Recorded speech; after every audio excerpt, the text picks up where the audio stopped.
تعرف انه هتلر يمكن يكون عنده احفاد عايشين بيننا لهسه؟ والله مش مزح.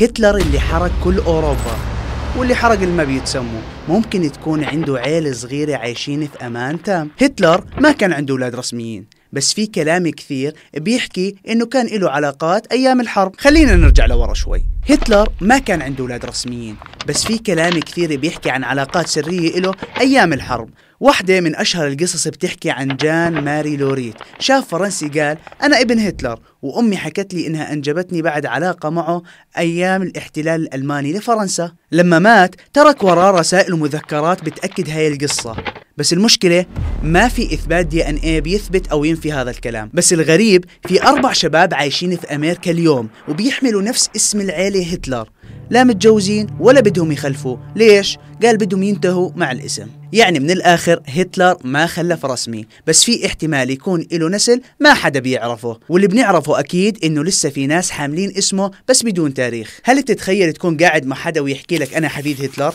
شو بتكون ردة فعلك؟ احكي لنا في التعليقات، ولا تنسى اللايك والاشتراك لحتى نكمل في سلسلة صدمات الجينات.